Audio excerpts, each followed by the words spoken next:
সুপ্রিয় দর্শক, আসসালামু আলাইকুম। রেসিপিস বাই মমিস মম চ্যানেলে সবাইকে স্বাগতম জানিয়ে শুরু করছি আমার আজকের এপিসোড। আজকে তৈরি করব কোষাসহ আমের আচার। আর এই আচারটি তৈরি করতে খুব বেশি একটা সময় লাগে না। হাতে মাত্র 10 মিনিট সময় থাকলেই তৈরি করে নিতে পারবেন আমার আজকের এই আমের আচারটি। আচারটি তৈরি করতে যা যা লাগছে, প্রথমে চুলায় একটি প্যান বসিয়ে দিয়েছি, এখানে 250 গ্রাম সরিষার তেল আর দিয়ে দিচ্ছি 5-6টি শুকনা মরিচ। আমি আজকে 2 কেজি আম দিয়ে আচারটি তৈরি করব, সেই জন্য সব কিছু একটু বেশি বেশি করে দিতে হবে। দিয়ে দিচ্ছি এলাচ, দারুচিনি।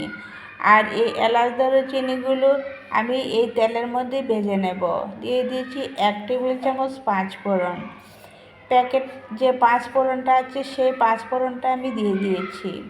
চুলার আঁচটা কিন্তু অল্পতে রেখে সব কিছু এখন ভেজে নিয়েছি। কষা চালিয়ে দিয়ে দিচ্ছি বড় দানার যে রসুনগুলো আছে ওই রসুনগুলো। এখন এই তেলের মধ্যে 2 থেকে 3 মিনিট ভেজে নিতে হবে। খুব বেশি একটা সময় নিয়ে ভেজে নিলে দেখবেন অন্য উপকরণগুলো কিন্তু পড়ে যাবে। চুলার আঁচ কিন্তু একদম কমিয়ে রাখতে হবে, না হলে কিন্তু অন্য উপকরণগুলো পুড়ে গেলে আর আপনার আচারটা তেতো হয়ে যাবে, খেতে ভালো লাগবে না। আর যদি মনে হয় অন্য উপকরণগুলো পুড়ে যাচ্ছে তাহলে কিন্তু খুব বেশি একটা সময় ভেজে নেওয়ার প্রয়োজন নেই। এখন এখানে আমি দিয়ে দিচ্ছি আম।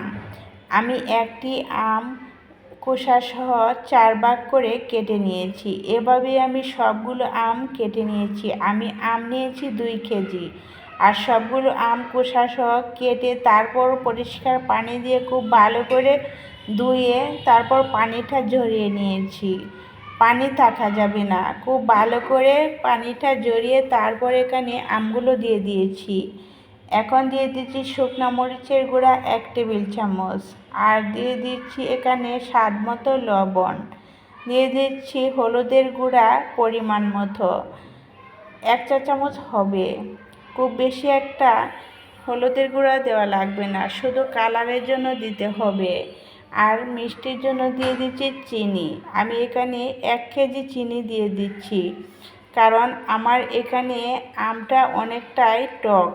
আর আমি আজকে এই আচারটা একটু মিষ্টি তৈরি করব।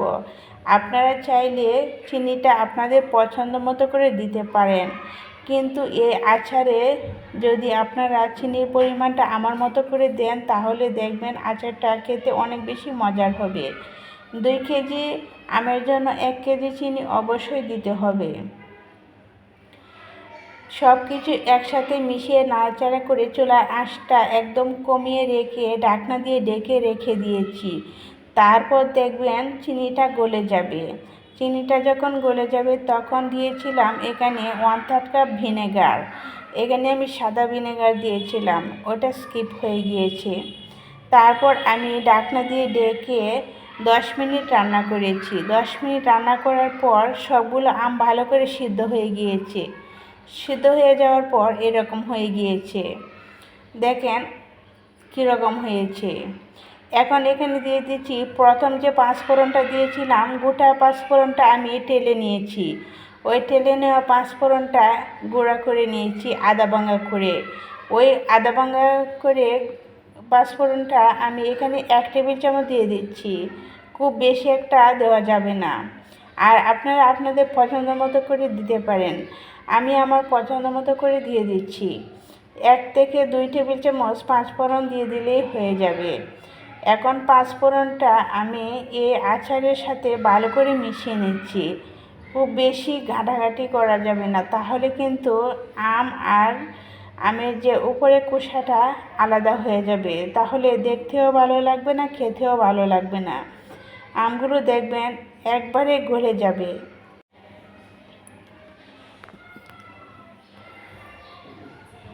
রেসিপিটা কেমন লেগেছে অবশ্যই কমেন্টে জানাতে ভুলবেন না। আর ভিডিওটা যদি ভালো লেগে থাকে অবশ্যই একটা লাইক দিয়ে সম্পূর্ণ ভিডিওটি দেখে নেবেন। আর আমাকে সাপোর্ট করার জন্য আমার চ্যানেলটি সাবস্ক্রাইব করতে ভুলবেন না। আপনি যদি আমার চ্যানেলে নতুন হয়ে থাকেন অবশ্যই আমাকে লাইক দিয়ে সম্পূর্ণ ভিডিওটি দেখে নেবেন। আজ তাহলে এই পর্যন্তই। আল্লাহ হাফেজ।